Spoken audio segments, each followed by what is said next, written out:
Hello, everyone. My name is Arya Javidan, and I'm the project manager for the National Consortium of Telehealth Resource Centers. Welcome to the latest presentation in the NCTRC webinar series. Today's session is on telehealth and libraries and is hosted by the Southwest Telehealth Resource Center. These webinars are designed to provide timely information and demonstrations to support and guide the development of your telehealth programs. To provide a little bit of background on the consortium located throughout the country, there are 12 regional telehealth resource centers and 2 national, one focused on telehealth policy and the other on telehealth technology assessment. Each serve as focal points for advancing the effective use of telehealth and supporting access to telehealth services in rural and underserved communities. We did want to quickly acknowledge National Rural Health Day today. The National Consortium of Telehealth Resource Centers is excited to celebrate the power of rural today, November 16th on National Rural Health Day. Join us in recognizing the spirit of rural America and the efforts of healthcare providers and stakeholders addressing unique healthcare challenges. We are proud to honor the dedicated healthcare providers, state offices of rural health, and rural stakeholders making a difference in these communities. For more information, visit powerofrural.org. A few tips before we get started. Your audio has been muted for today's webinar. Please use the Q&A function of the Zoom platform to ask questions. Questions will be answered at the end of the presentation. Please note that closed captioning is available and is located at the bottom of your screen. Today's webinar is also being recorded, and you will be able to access today's and past webinars on the NCTRC YouTube channel. With that, I will pass it over to Dr. Elizabeth Krupinski, Director of the Southwest Telehealth Resource Center. Well, hello, everybody, and good day. And thank you for joining us today for our webinar on telehealth and libraries. We hope to explore the dynamic intersection of telehealth and libraries. That libraries are incredibly important connections to our rural areas and many other areas.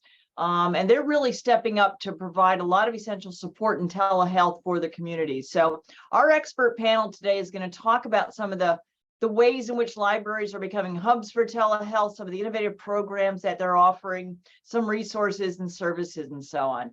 We have 3 wonderful speakers, and I'm just going to do a brief introduction now, and then they're just going to hand off after they each do their presentation to the next one, and then we'll have time at the end, hopefully, for questions. So our first speaker is going to be Dana Abbey. She is an associate professor at the Strauss Health Sciences Library, the network of the National Library of Medicine, Region 4.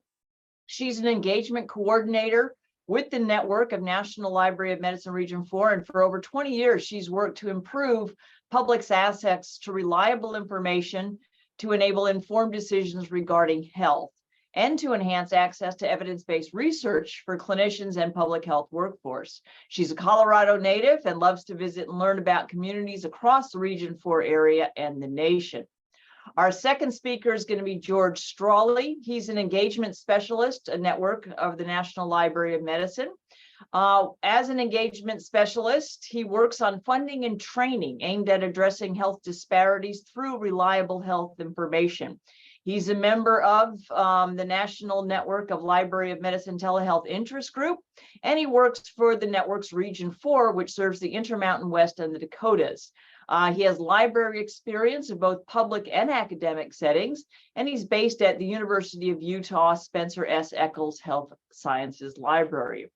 Our last speaker is going to be Muralidharan, and she is with the State Library of Arizona in the E-Rate and Broadband branch. She has a bachelor's in chemistry and a master's in library and information sciences, and she's been working in libraries worldwide since 1975 and helped create the first integrated library system software for India. She's helped design, write, and implement grants for libraries to obtain funding for their programs. She's been on NTIA's BTOP grants to help create job help hubs in libraries. And she assists public and tribal libraries to obtain E-rate funding. She works on broadband consortiums, and she's very active in advocacy for broadband and telehealth libraries in Arizona. So without further ado, I'm going to hand it over to Dana. Thanks, Elizabeth. I appreciate it. So this is a visual of the network's regions for the network of the National Library of Medicine. And I'm based here at the University of Colorado Strauss Health Sciences Library. But George and I, we work in the same program, and we work in all, we have our hands in all 9 states of our region. So we have a really good idea of the locations that have poor broadband access or no access at all to the internet. So I'm really glad that everyone's here today to talk about how we can leverage what libraries are already doing in communities and help turn some of their spaces into telehealth access points. Next slide. So even if all households had high-speed internet, which would be a good problem to have, they still might lack an actual device to be able to connect to the internet. They may not have a private space where they live to have a medical conversation. They might need help navigating technology, or they might want to find reliable health information. So the library can help address all of these gaps to getting to health information and health providers. Right now, there are 17,278 public libraries in the United States, and nearly 80% of those serve populations under 25,000 people. So when we look at libraries working in those areas, they really are community anchors for a lot of our smaller rural and frontier locations. Libraries have been and continue to be well positioned to serve as telehealth access points. They have, for the most part, reliable broadband access. They have the meeting space available. They can provide information. They have resources, and they are connected to the needs of the communities that they serve. And in some communities, and in many communities in Region 4, the library is the only available space for computer and internet access. Because so many people are affected by the digital divide. And so library staff can help community members learn how to efficiently and effectively use telehealth technology, and to also help them locate reliable health information. Next slide.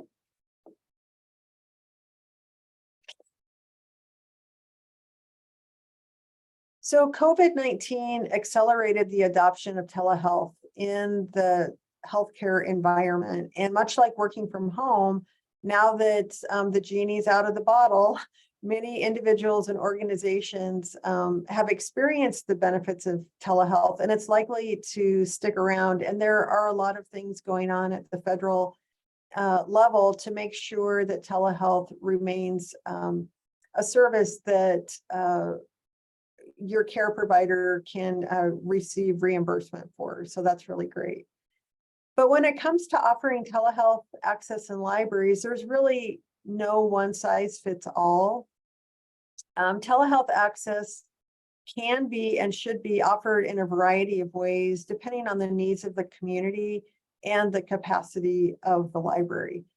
Some of the most common customizable approaches that we've seen at the lower end of the scale is device lending. So many libraries are offering and checking out hotspots, Chromebooks, iPads, and that sort of thing for people to connect away from the library.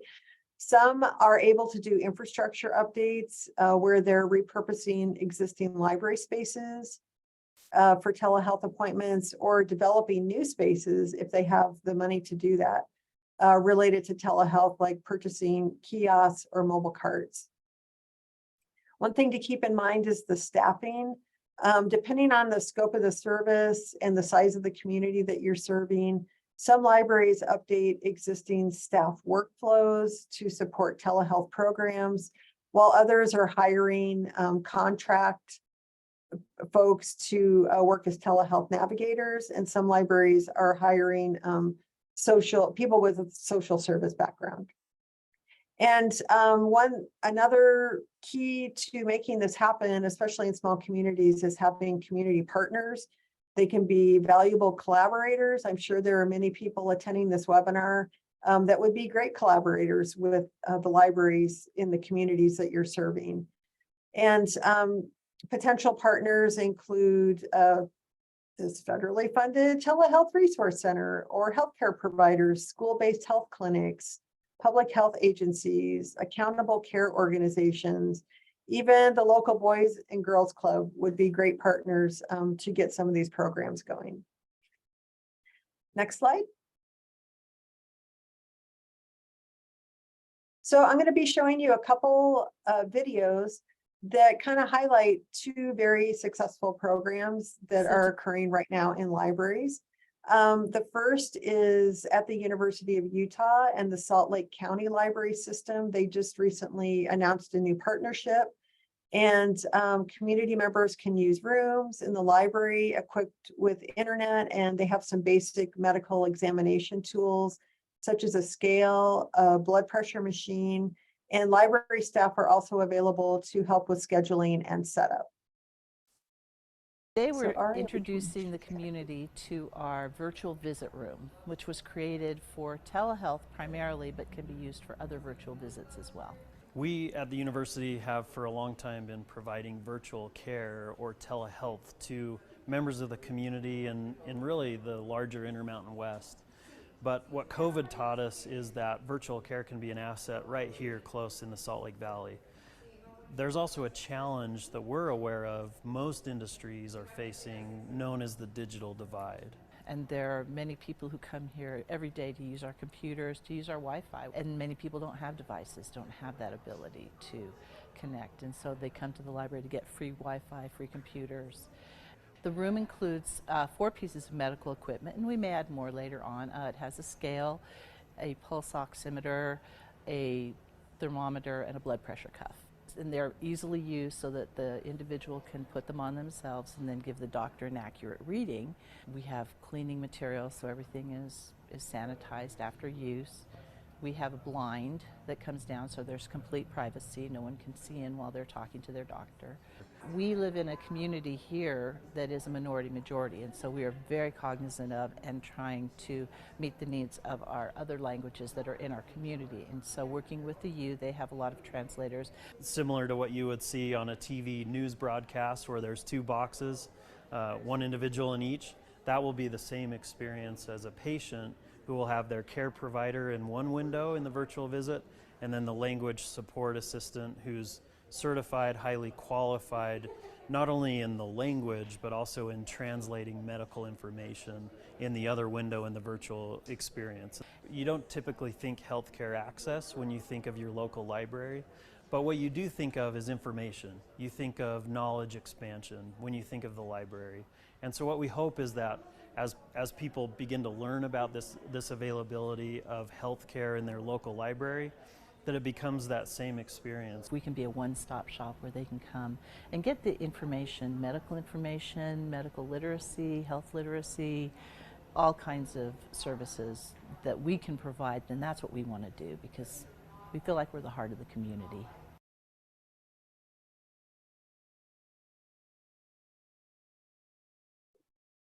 And the last video we'll look at is from the Pottsboro Area Library in Texas, which used some funding from an NNLM grant to cover, to convert a low-use storage space into private rooms for virtual visits. They partnered closely with the University of North Texas Health Science Center at Fort Worth on all aspects of the service design and delivery, and this included developing protocols around infection prevention, day of appointment workflows, and cleaning and disinfection. Thanks, Ari. You can play the video.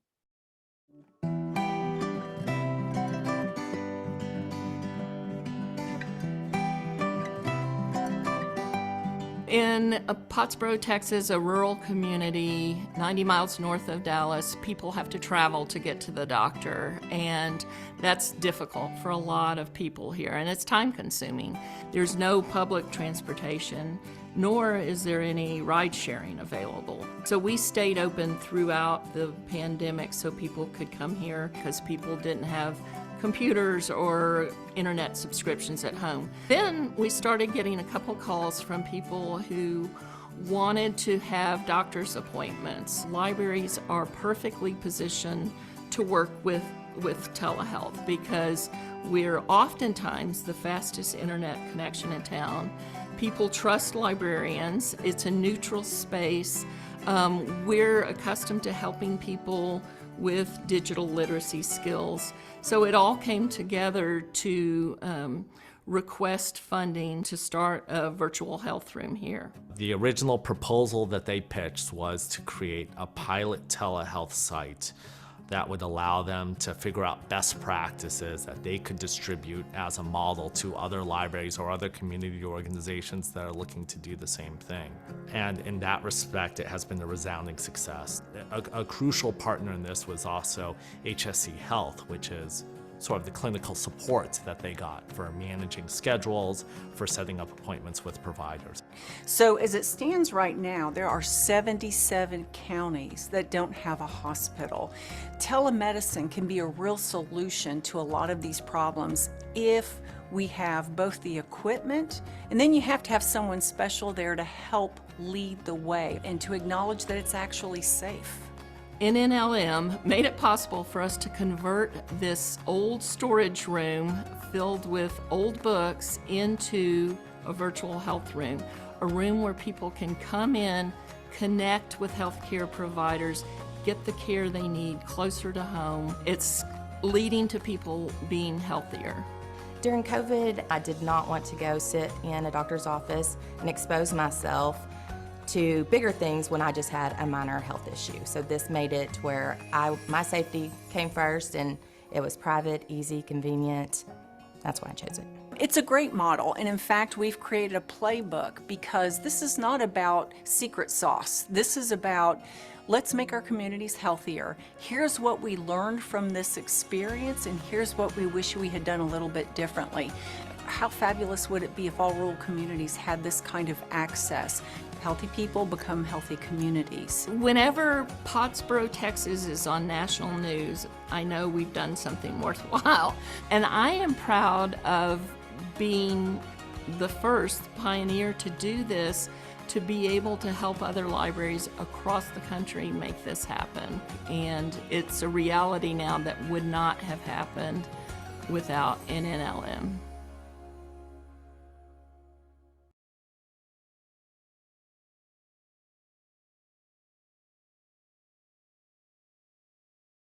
We can skip this one, Aria. All right, I'm going to pass it over to George. Thank you so much. Thanks, Dana. Appreciate it. Now, a little bit about our NNLM course that we developed. One thing NNLM identified early on in our discussions about telehealth was an important need for training that answered questions specific to libraries and addressed the concerns that typically come up among the staff and administrators. There are concerns that they have when they first encounter this opportunity.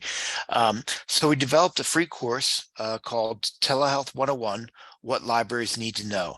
The course is asynchronous, but a facilitated course.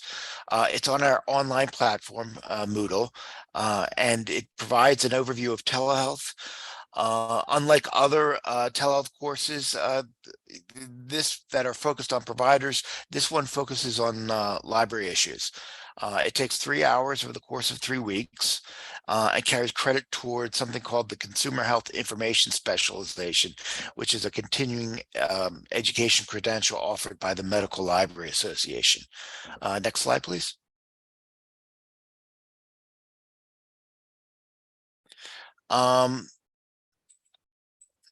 So these are our course objectives. I won't read them off, but just know that we aim for a kind of a broad and wide look at telehealth in libraries and to point people to resources so they could further explore what was most relevant to them. We do spend a bit more time on infrastructure and what's needed in a space, internet connection, funding, and especially on privacy.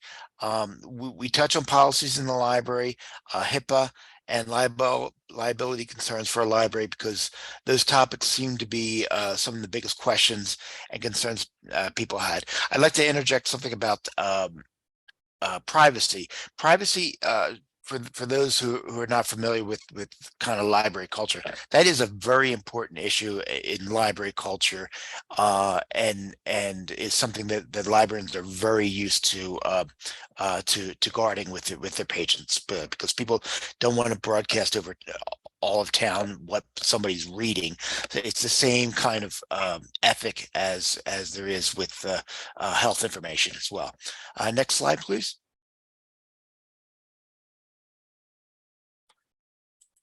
One of the course instructors, Liz Morris, made this chart. It's a little complicated, but I wanted to share it because it helps capture all the different ways libraries can approach the issue of telehealth. As Dana mentioned, there is no one right way to do this. We are still figuring out best practices as more and more libraries try this out. We didn't try to focus on one particular method or approach in the course, and we really found that different people latched on to different models. We even had one library share pictures of the telehealth space, which was really cool. We found that people were innovative and creative with how they would approach this. For instance, maybe a particular library doesn't have funding, but they have some really great partnerships in the community. Maybe they don't have much space because they're a small library, but mobile carts turn out to be really successful for their program. Things like that. Next slide, please. So we knew that this was a need and that there was interest in the class. And when we opened up registration and sent out one email announcement, the course was filled in a few days. We ended up offering 2 instances as a result, two sessions of the class. This was our pilot, and it was an asynchronous class, so we wanted to limit registration to 75 people in each class. We filled up those slots and kept it at that so as not to overwhelm the instructors. In total, 53 people completed the entire course, which is a good number for our free courses. They also completed a final activity where we asked them to brainstorm ideas for their location and how they would approach starting a telehealth program in their library. We had people from 41 states register for the class. And on this map, the darker the state, the higher the registration. Okay, next slide, please. Our survey also asked learners for their comments. Here are some of the things they said about the course. I'll just read the top 2 because they reflect the theme. The most useful aspect was being able to see how other libraries are using telehealth services and being exposed to new resources for telehealth information and funding. And colleague discussion and recorded dialogue about implementing telehealth helped me think about how different groups that use my library could be affected by adjustments we'd have to make to implement these services. So these comments reflect the idea that the librarians were learning from each other, since this is something new for them, and that they needed that discussion.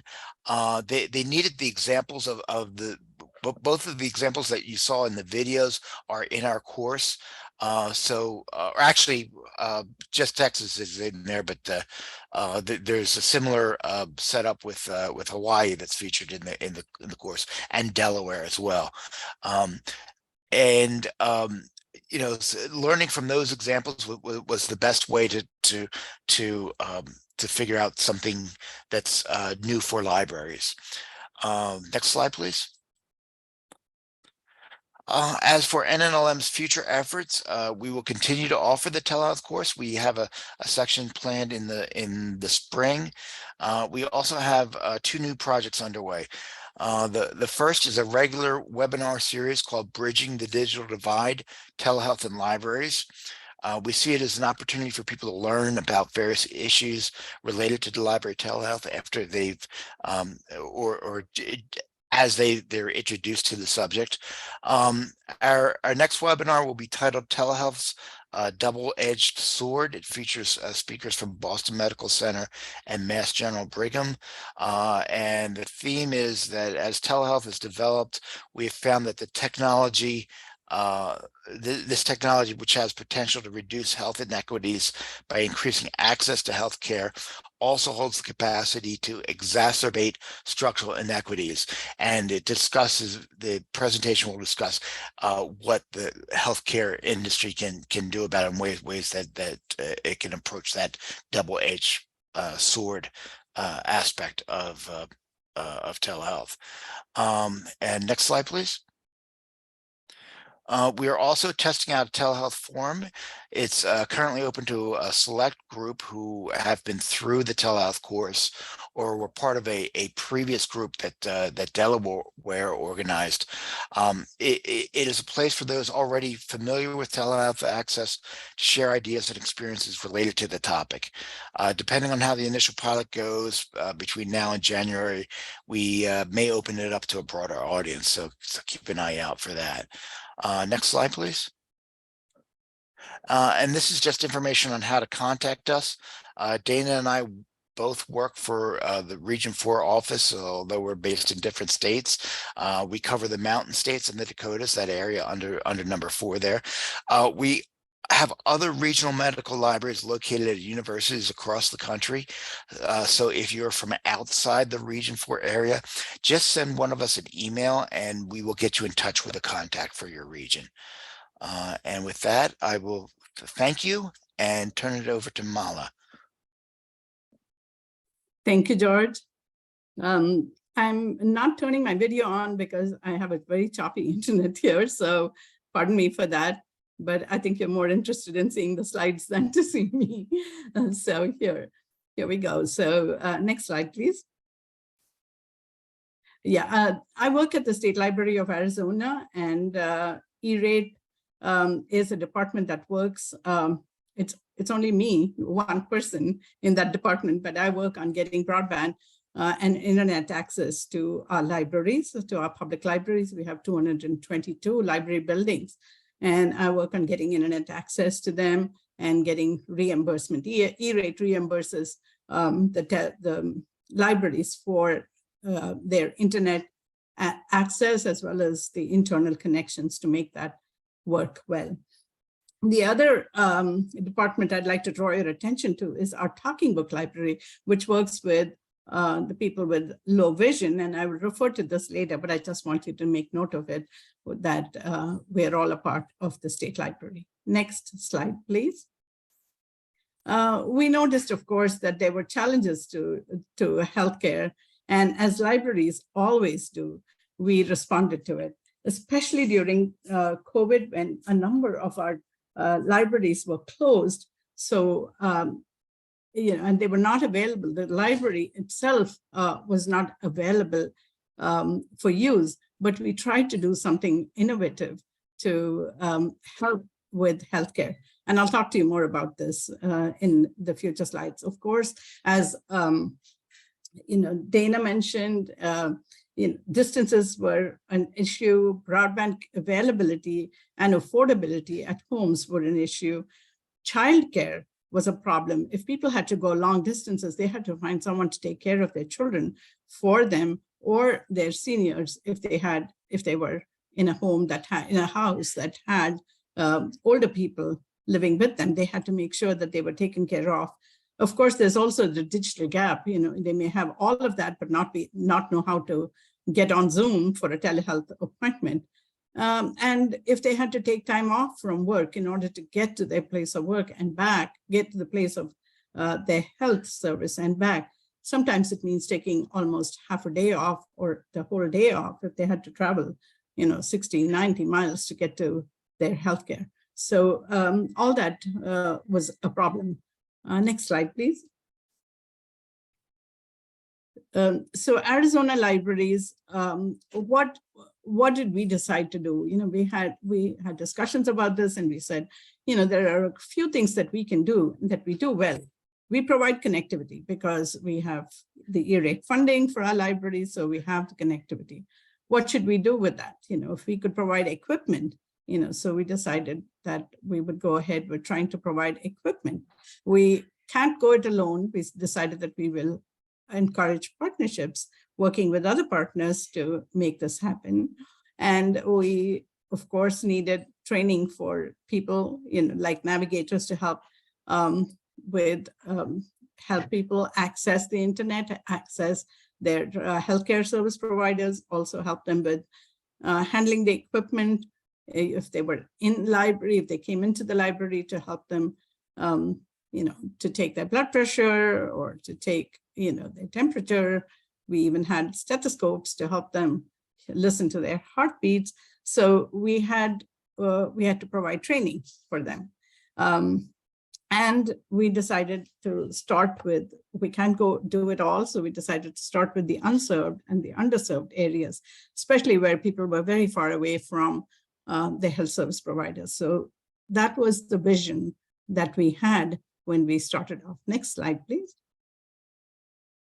So why libraries? I know, Dana and George spoke about this, saying that libraries were a place where people could have private conversations, even though it was a public space. We provided little rooms, and in one of our libraries, it was the staff kitchen. That were the staff breakout room that could be used as a private space when the staff were not using it, and put a computer in there and close the door and have a private space there for people to connect with their health service providers. In other places, other libraries during COVID, they applied for the American Rescue Plan, the CARES Act, and either partition places within the library or repurposed some of the areas, or even got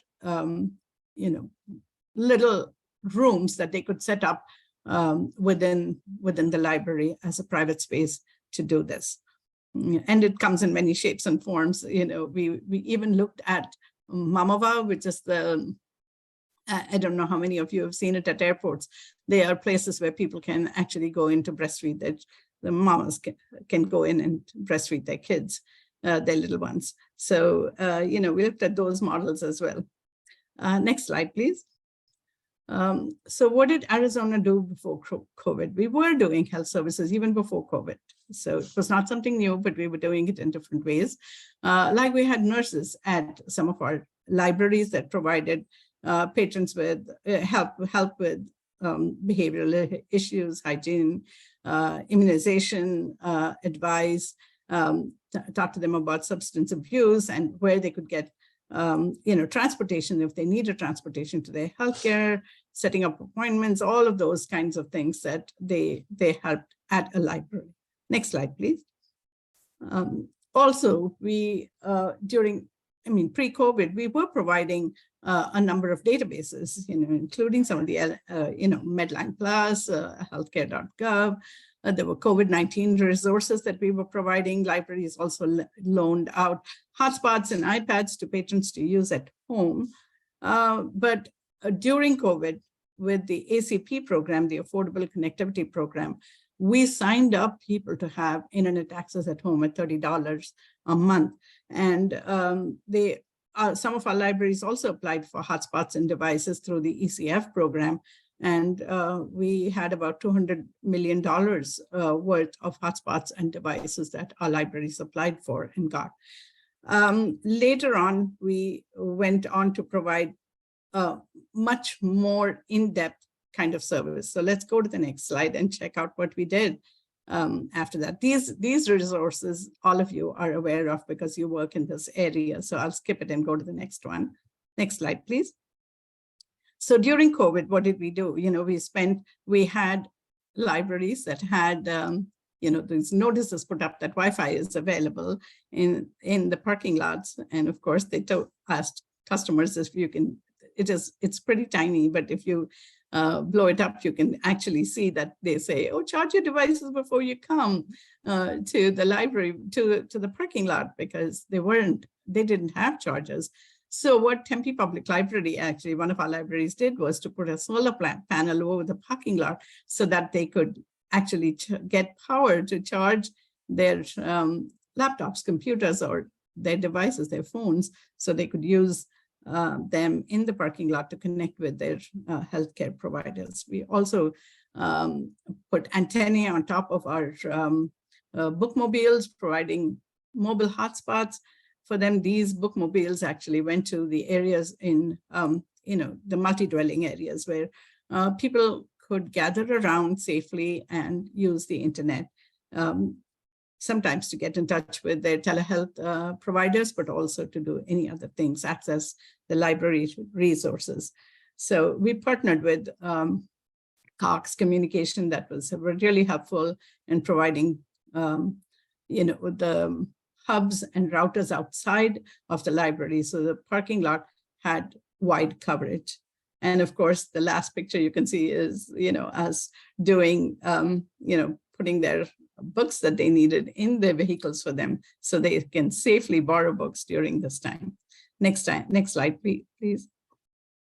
So our first pilot project, we started with Pima County Library. It was a telehealth project that we did in 2 of their libraries, Arivaca and Aho libraries. I'll show you some pictures of what we did there to promote the services. But these 2 libraries were very remote. As you can see from the map on the side, on the bottom corner, they are very close to Mexico border or very remote, and their nearest healthcare was more than 60, 70 miles away. And for our Aho library, you really had to cross even the security checkposts, which means that if you had long waits at the checkpost, you just stayed in line with everyone else in their vehicles, trucks and huge vehicles. You were just one of those in line. And if you had to get to your healthcare service provider, it takes a long time. So we decided those 2 are the libraries that we would use. We would start a pilot project. Next slide, please. So we partnered with the U of A Health Sciences and with the county health service to provide us with nurses and nursing students. We also partnered with the Southwest Telehealth Regional Center. Janet Major was a key partner, a very enthusiastic partner in helping us through this project. The state library had the M.L.I.S and LCA grants that we used to provide the libraries with portable medical kits, something that could fit in a backpack. Well, I'll show you pictures of that in the next slide or so. And then we had other partners who helped us with things like when we had the health day, they came out and had tables there and talked to people about nutrition for diabetes and things like that. So we did a lot and the Connect Arizona project, which we started during the pandemic, had a map that actually showed where all free Wi-Fi access was available. That's what we started it for, but it's gone on to become much, much more than that. That's where you connect to our navigators, our digital navigators, and we have navigators who speak multiple languages, so they can walk people through how to use their device, how to connect with their doctors, and how to use the resources that our libraries have. Next slide, please. This is the Arivaca Health Fair that we had. The first one that we had was at Arivaca, and there we had 15 plus partners that participated in this. And what is surprising is that 120 visitors out of a population of 629 from the 2020 census. So a lot of people showed up, and that was the COVID time too. They had 36 COVID vaccines administered at that time. We had the Talking Book Library that talked to people about people who had low vision and to help them through their, to getting access to the talking books, the downloadable books, which we supply to them. We supply the kits and we let them download those books free of cost, of course, through the state library. We also had the bookmobile there, and people visited the bookmobile, went in and out through it. There were people who actually used the fire service. They came out and showed them, how, the EMTs work.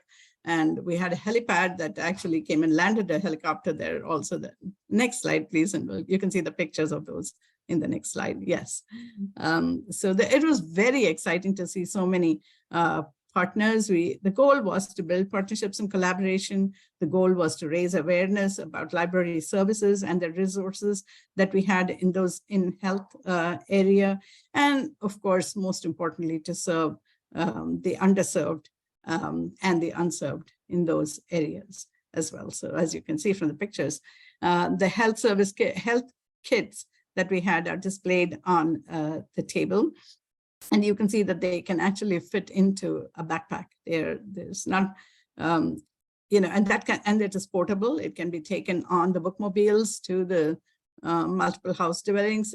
And Pima County actually has partnered with the American Health Association and had received from them blood pressure cuffs, which are now currently being loaned out through their libraries to people who need post-op care, pre-op care. They need to know what their blood pressure is so that, monitor it so that the doctors get readings from them every day. They can take their blood pressure multiple times so that they can provide the doctor with that information before a surgery or after a surgery. Next slide, please. We had a similar fair at AHO, and this was in January this year.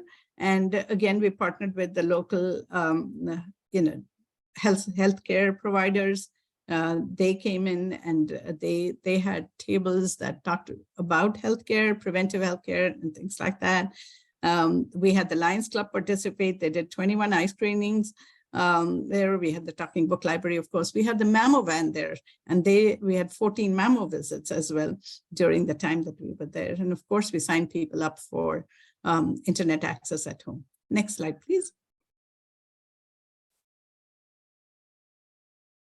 Next slide, please.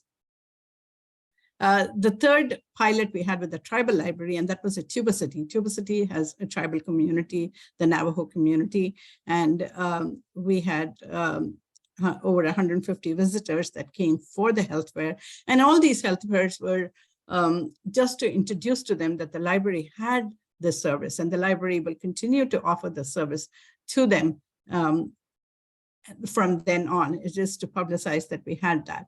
And libraries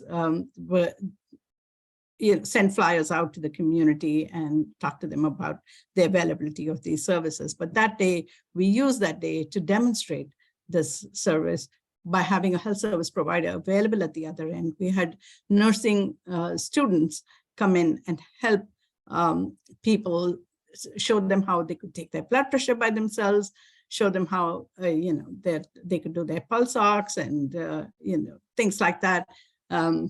We had a stethoscope that would we did in one of our libraries at least try out connecting the stethoscope through the computer, through a software, to the health service provider so that they could actually hear the heartbeats.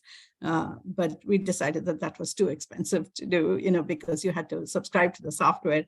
It was the Echo software. You must have heard of it, some of you at least who are working in this area know that Echo has the software that you can actually use, connect up your stethoscope. And but we decided that paying for this every month and every year, buying a license for it was expensive. It was an expensive route. So we decided to abandon that idea of doing it that way. Some of our visitors' comments were, you can see on the screen that, they liked the idea of doing it in the library, not having to take them all the way to Flagstaff for an appointment, which meant that they'd lose a day, lose their hourly wage, and spend on daycare for their children as well. Next slide, please. This shows you how it was a really hot day, and it was a breezy day, and we did it outdoors without tents. That was a big mistake. Lessons learned, you know, not to do it that way again. And we had to go running after finding rocks to hold our flyers and papers down. We also did, in partnership with another health care facility, offered them little hygiene kits, you know, a toothbrush and wipes and things like that in a little, you can see it in a little packet that's in the second slide on the top. We also had Dr. Shea, who was from the U of A School of Nursing, and she, with another doctor on the other side, demonstrated how this works. And we had Janet Major, you can see she's standing up there. She was also from the Southwest Telehealth Resource Center, demonstrating how this works, having pretend patient, that was me, sitting there and talking to the doctor and taking my blood pressure. We also had a camera that could be lifted off the stand. And so if I had swollen ankles or something, I could just take it and show the picture, and over Zoom, the doctor would see it. So those are kind of some of the lessons that we learned from doing the first couple of pilot projects. Next slide, please. So just a few more slides, so I'll be done.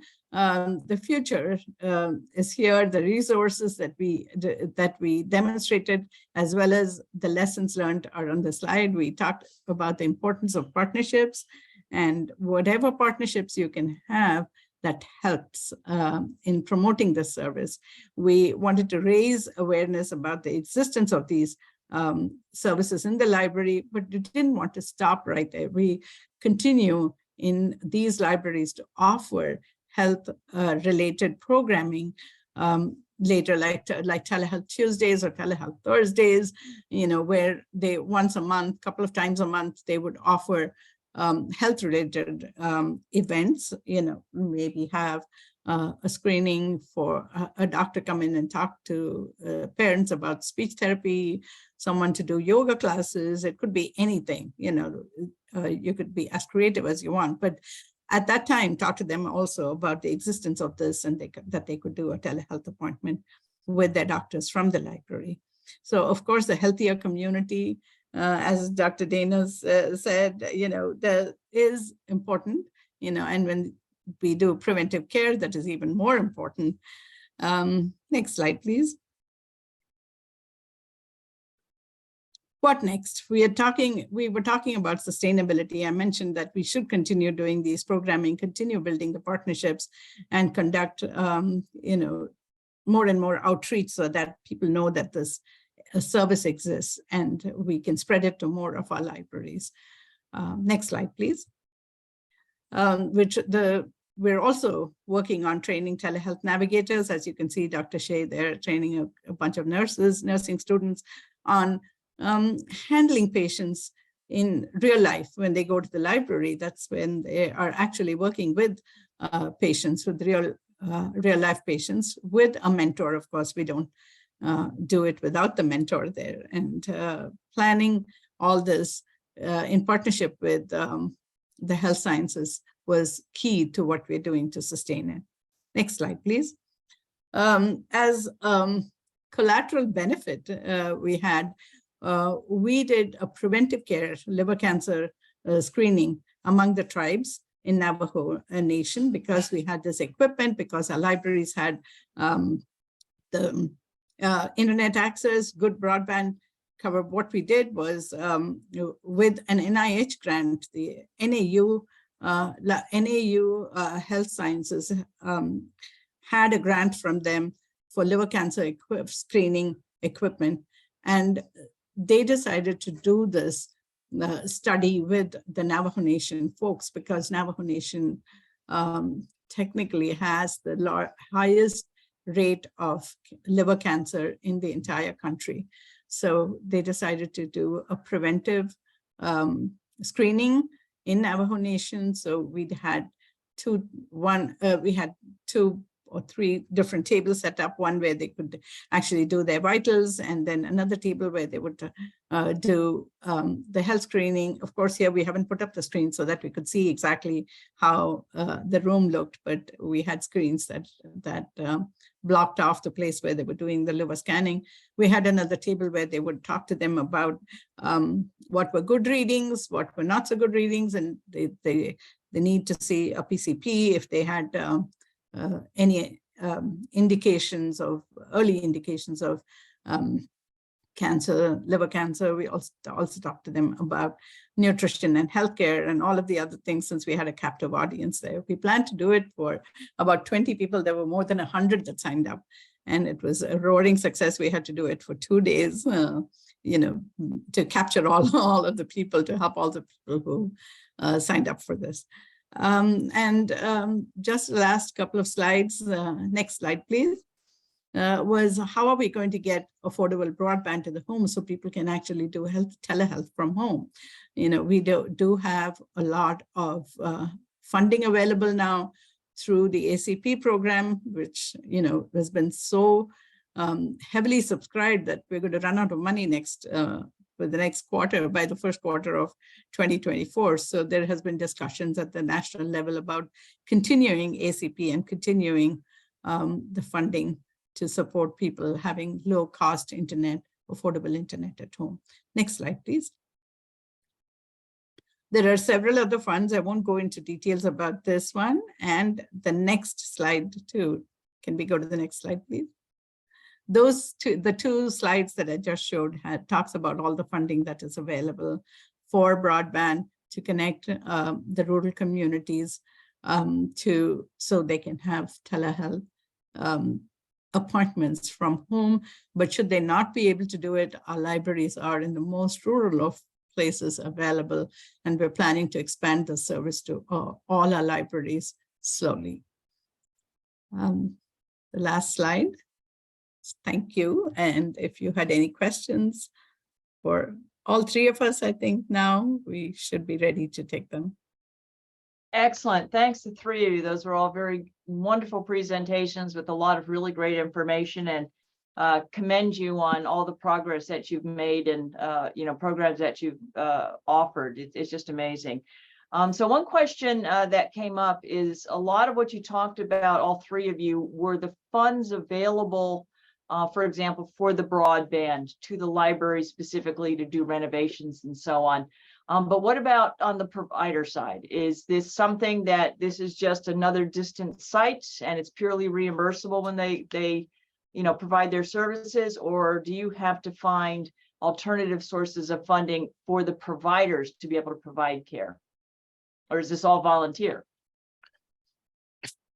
If I could jump in on that one, yeah, it's mostly the provider, the library. It's important to note this is the library is not providing the health care.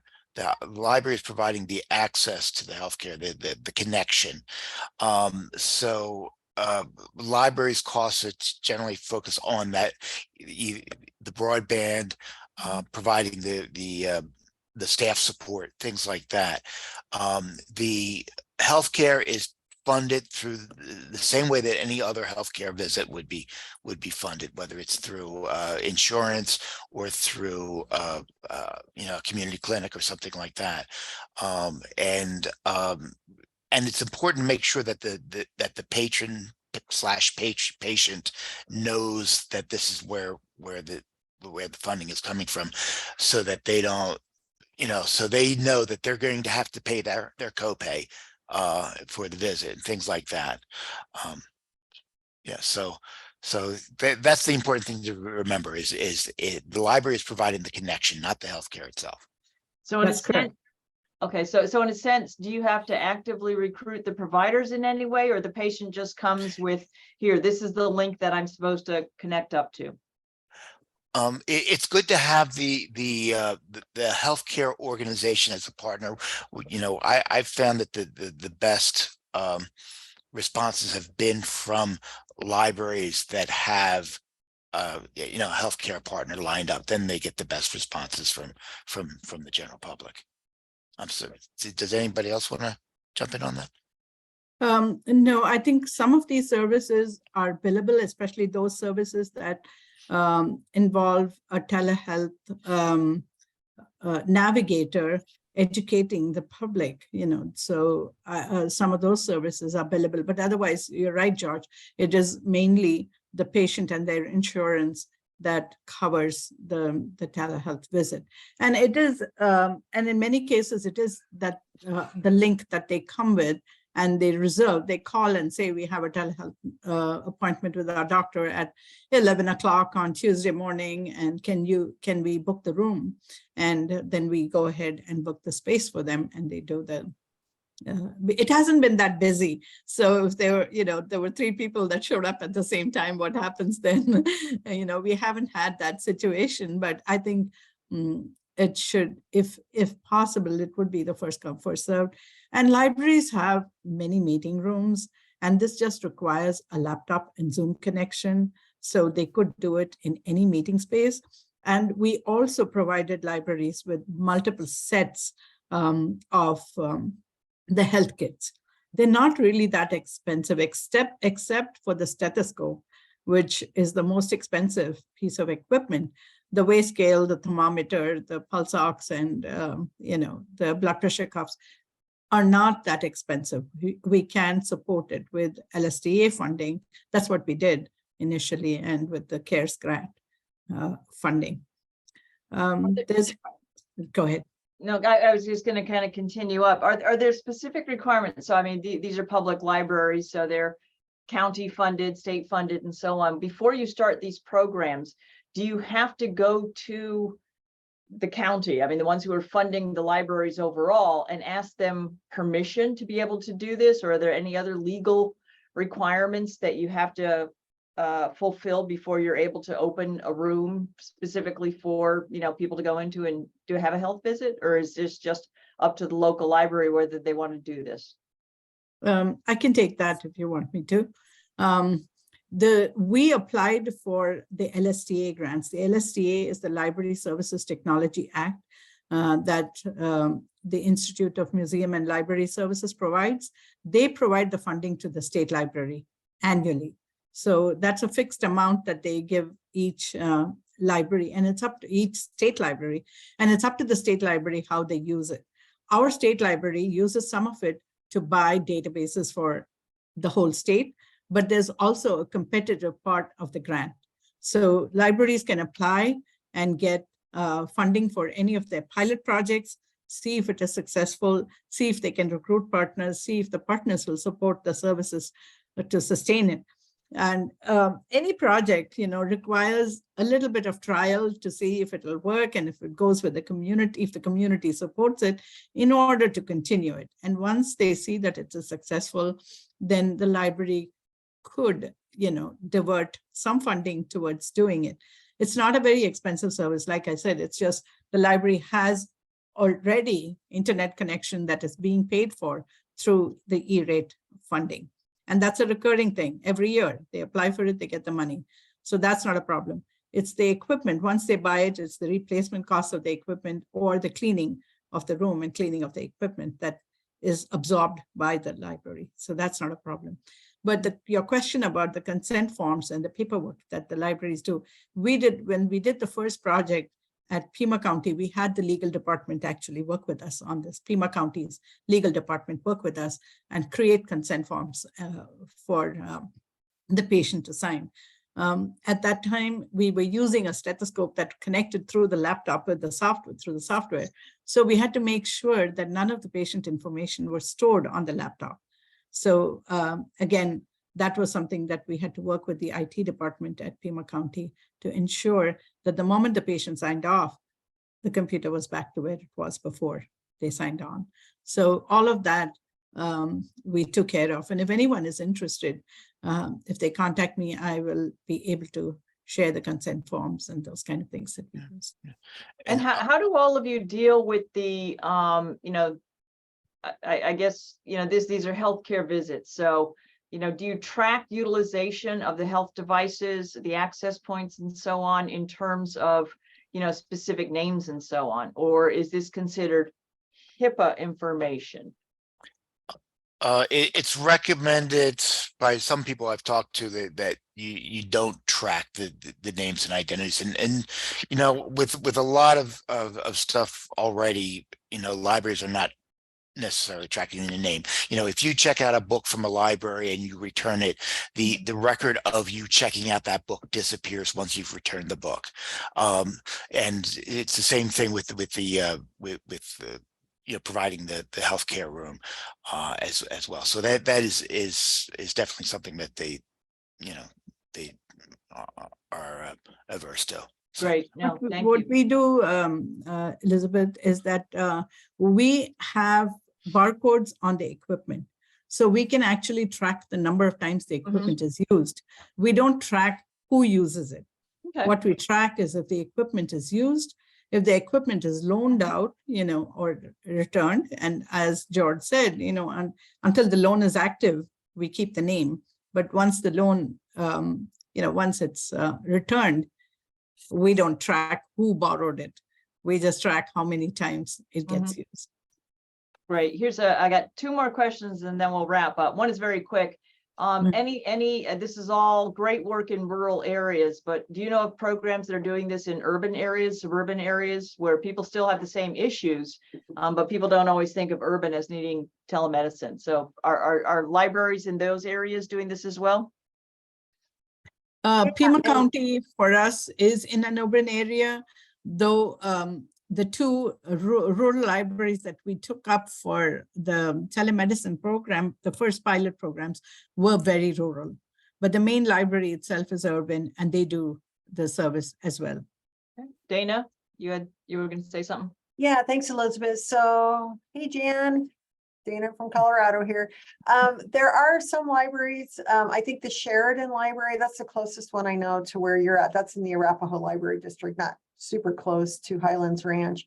But there are libraries in larger urban areas. One, because they have the infrastructure, they have the space, they have parking. And they might also use that space for other things like signing up for insurance or other things, not specifically just for telehealth. But a lot of people still have the same issues that they might have in a rural area, like maybe they need the privacy, maybe they're in a setting where they don't feel safe having their medical appointment at home. So they need, you know, maybe they're getting some mental health care or care of other kinds, so they can go to the library. But yeah, so it's happening. One thing I've talked to the Colorado State Library about is trying to get a better idea of what libraries are offering in that area, in the urban and the rural areas. So thanks for that reminder. It's a great question. And then just finally, presumably to avoid overbooking and stuff, all the libraries use some sort of scheduling system where people have to schedule in advance. Yes. Perfect. All right. Well, I would like to thank the three of you. This has been wonderful. It's been amazing information. And again, I commend all of you on the programs that you're running. It's just awesome. Aria? Thank you, Elizabeth. Just a reminder that our next webinar will be held on Thursday, January 18th, and that will be hosted by the Center for Connected Health Policy. Registration information is available on the SWTRC events page.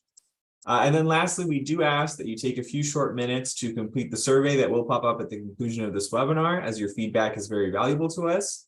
Thank you again to Dana, George, and Mala for their presentations today. And thank you to the Southwest Telehealth Resource Center for hosting today's webinar. Have a great day, everyone. Thank you. Thank you.